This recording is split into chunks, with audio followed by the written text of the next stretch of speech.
नमस्कार मंडळी, स्वागत आहे तुमचं माझ्या एका नवीन व्हिडिओमध्ये। तर खूप दिवसापासून मला ही तुमच्यासोबत रेसिपी शेअर करायची होती, पण दूध तेवढ्या क्वांटिटीमध्ये अवेलेबल नव्हतं। पण आता आजही दूध अवेलेबल नाही आहे, पण तुम्हाला एक नवीन ट्रिक सांगणार आहे आणि मस्त असं पनीर बनवणार आहे।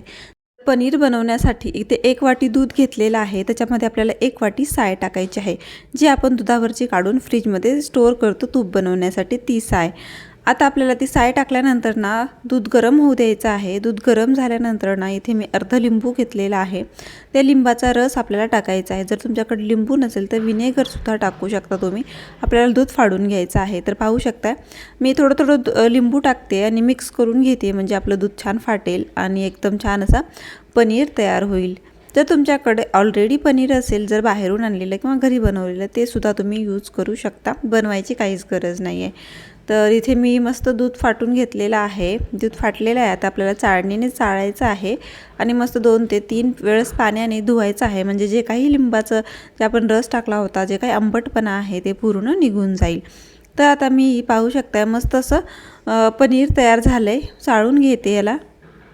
इतकं टेस्टी लागतं ना हे, गुलाबजामुनसुद्धा तुम्ही विसरून जाल जर ही रेसिपी ट्राय केली तर। आणि एकदम साधी सोपी आहे बनवायला। गुलाबजामुनला तर खूप सारा टाईम लागतो, याला काहीच टाईम नाही लागत। तर नक्की कोणी जर पाहुणे येणार असेल तुमच्या घरी तर ही रेसिपी ट्राय करा। ते तुमच्या रेसिपीचे ट्रिक विचारतील नक्की हे कसं बनवलं आहे म्हणून। तर इथे पनीर मी काढून घेतलेलं आहे, एका प्लेटमध्ये एवढंच निघालेलं आहे। आता आपल्याला काय करायचं आहे, 1 चमचा मैदा टाकून घ्यायचा आहे। तर तुमचं किती आहे हे पनीर त्याच्यानुसार तुम्ही कमी जास्त मैदा करू शकता। तर आता 1 चमचा मैद्याच्या नंतर आपल्याला अर्धा चमचा कॉर्नफ्लॉवर टाकायचा आहे। तुमच्याकडे जास्त पनीर असेल तर तुम्ही जास्त मैदा आणि कॉर्नफ्लॉवरची क्वांटिटी वाढवू शकता। आता आपल्याला हे छान मिक्स करून घ्यायचं आहे।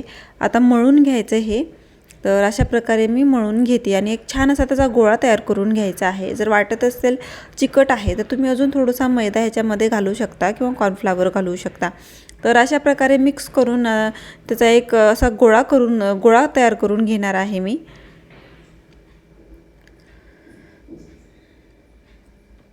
तर पाहू शकता मी छान असं मिक्स केलेलं आहे आणि असंच पाहिजे आपल्याला, जास्तही घट्ट नको किंवा जास्तही पातळ नको, असंच आपल्याला हे पाहिजे होतं। आता आपल्याला हे बनवायला घ्यायचं आहे। तर तुम्ही त्याचे गोळेसुद्धा गुलाबजामुनसारखे बनवू शकता, म्हणजे गुलाबजामुनसुद्धा बनवू शकता। पण मी एक ह्याला नवीन शेप देणार आहे, त्याच्यासाठी आपल्याला गुलाबजामुनसाठी जे आपण पीठ घेतो ना तेवढंच घ्यायचं आहे। हातावर अशा प्रकारे त्याचा रोल तयार करून घ्यायचा आहे। जिलेबी कसा आकार देतो तसा जिलेबीसारखा आपल्याला सर्कलमध्ये याचा शेप तयार करून घ्यायचा आहे। तुम्हाला जे आवडेल ना तसा तुम्ही शेप देऊ शकता, काहीच हरकत नाही। जर असा नको असेल तर तुम्ही डायरेक्ट गुलाबजामुन करतात ना सर्कल गोळे गोळे अशा प्रकारे तसं सुद्धा तयार करून घेऊ शकता। तर मी अशा प्रकारे याला शेप देऊन घेते आहे, एक नवीन काहीतरी म्हणून। तर पटापट होऊन जातं, यालाही काही वेळ लागत नाही। तर अशाच प्रकारे जे राहिलेलं आहे ते सुद्धा मी पटापट बनवून घेणार आहे। मला तर हे खूप आवडली रेसिपी आणि माझ्या मुलांनासुद्धा आवडली। इतकी टेस्टी लागत होती ना, बिलकुल ह्याच्यामध्ये दुधाचा किंवा कशाचा फ्लेवर येत नव्हता, खूप टेस्टी लागत होती। तुम्ही नक्की एकदा करून बघा। तर अशा प्रकारे मी आता पटापट करून घेते आहे। हे तुटत नाही आहे, काहीच होत नाही आहे, एकदम हलक्या हाताने करायचं याला, लगेच हे रोल होऊन जातं अशा प्रकारे। थोडंसं लास्टचं जे आहे ते कच्चं अशा प्रकारे चिकटून घ्या, म्हणजे तेलात टाकल्यानंतर ना सुटणार नाही। तर सगळेच मी अशा प्रकारे आता बनवून घेतलेले आहेत सर्कल। आता इथे तेलसुद्धा गरम करायला ठेवलं होतं, तेल गरम झालेलं आहे। गरम तेलामध्ये आपल्याला हे तळण्यासाठी आता टाकून घ्यायचे आहेत। जेवढे मावतील तेलामध्ये ना तेवढे टाका। गॅसची फ्लेम मी मध्यम ठेवलेली आहे, जास्त हाय नका करू, नाहीतर बाहेरून मस्त असे तळून कुरकुरीत होतील पण आतून ते कच्चे राहतील, म्हणून मग ते पाकसुद्धा पिणार नाही आहेत। आता टाकल्यानंतर ना आपल्याला उलटून पलटून छान असं कुरकुरीत कलर येईपर्यंत थोड्या वेळाने गॅसची फ्लेम स्लो करून आतून बाहेरून मस्त असं तळून घ्यायचं आहे। तर आता एका साईडने छान तळले तर पलटवून दुसऱ्या साईडने पण तळून घेते। मस्त फुगलेले आहेत, पाहू शकताय तुम्ही, याची क्वांटिटी डबल झालेली आहे, शेप जे आहे त्याचा डबल झालेला आहे, इतके छान असे फुगलेले आहेत हे।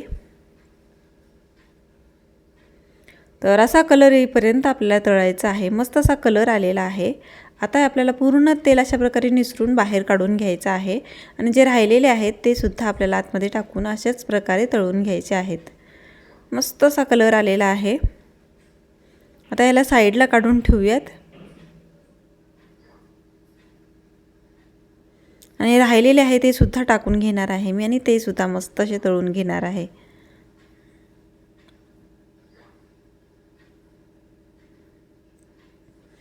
मला ही रेसिपी ना खूप आवडली। गुलाबजामुनपेक्षा माझ्या मुलाला गुलाबजामुन नाही आवडत, पण ही रेसिपी ना तो आवडीने खात होता। त्याच्यानंतर आता पाक बनवायला घ्यायचा आहे। त्याच्यासाठी इथे अर्धी वाटी पाणी घेतलेलं आहे आणि अर्धी वाटी आपल्याला साखर घ्यायची आहे। ह्याच्याने ना लगेच पाक तयार होतो, जास्त वेळ नाही लागत किंवा जास्त असं 10-15 मिनटं हलवत बसायची गरज नाही आहे। फक्त आपल्याला पाक विघरू द्यायचा आहे आणि 2 ते 3 मिनटं छान असं शिजू द्यायचं आहे। लगेच आपला पाक तयार होतो। नाहीतर जास्त वेळ तुम्ही करत बसाल नाही तर मग साखरेचा पेढा होऊन जाईल, बर्फी होऊन जाईल। तर आता छान अशी साखर विरघळली आहे। आता 2 ते 3 मिनटं मी छान याला पाकाला शिजवून घेणार आहे, म्हणजे जो पाण्याचा आहे तो थोडं पूर्ण असं घट्ट होऊन जाईल।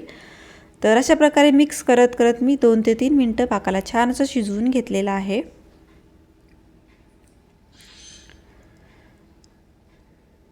पाक ना अगदी हाताला अशा प्रकारे लावून बघायचा, थोडासा गरम आहे, पटकन हात नका घालू, हाताला लावून बघायचा। एकदम अशी थोडीशी तार आली पाहिजे आणि तुटली पाहिजे, असं आलं म्हणजे पाक आपला रेडी आहे। तर पाहू शकताय थोडंसं असं तयार होतं आणि लगेच तुटून जातोय। जर तयार झाला तर म्हणायचं की थोड्या वेळाने ह्याची साखर होणार। तर अशा प्रकारे पाक योजेपर्यंतच आपल्याला करायचं आहे। तर लगेच गॅस बंद करून घेणार आहे मी आणि गरमागरम आपल्याला आता हे आपण छान असं तळून ठेवले होते ते टाकून द्यायचे त्याच्यामध्ये, म्हणजे मस्त असं पाक पिऊन घेईल। एक थंड असायला पाहिजे आणि एक गरम असायला पाहिजे, म्हणजेच पाक गरम असेल तर चांगलं आहे, त्याच्यामध्ये थंड टाकून घ्यायचं किंवा तुमचा ते आपण तळून घेतलेले जर गरम असतील तर पाक थंड असायला पाहिजे। आता ते पाक मी ना ह्याच्यामध्ये काढून घेतलेला आहे, गरम गरमच आहे। आता आपल्याला पूर्ण अशा प्रकारे टाकून घ्यायचं आहे आणि छान असं मिक्स करायचं आहे। 5 ते 10 मिनटं असंच ठेवून देऊयात, म्हणजे छान असं पाक आतमध्ये जाईल आणि 5 ते 10 मिनटानंतर मी सर्व करणार आहे एका प्लेटमध्ये। तर पाहू शकता आतमध्ये पाक केलेला आहे, मस्त असे फुलून आलेले आहेत हे आणि दिसायला खूप मस्त दिसत आहेत आणि टेस्टला सुद्धा आणि एकदम असे छान झालेले आहेत। तर माझ्या मुलांना ना ही रेसिपी खूप आवडली, पुन्हा पुन्हा मागत होते। तुम्ही सुद्धा नक्की ट्राय करा। काहीतरी गुलाबजामुन तर आपण नेहमीच ट्राय करतो, कधीतरी नवीन ट्राय करायला पाहिजेत। ही रेसिपी एकदा तरी ट्राय करा, तुम्हाला खूप आवडेल। आवडल्यानंतर बनवल्यानंतर माझ्या कमेंटमध्ये रिव्ह्यू द्यायला विसरू नका आणि कोणी नवीन असेल तर चॅनलला लाईक करा, शेअर करा आणि सबस्क्राईब करा। तुमच्या फ्रेंड्ससोबतसुद्धा शेअर करा ही रेसिपी। भेटूया नवीन व्हिडिओमध्ये, तोपर्यंत बाय बाय।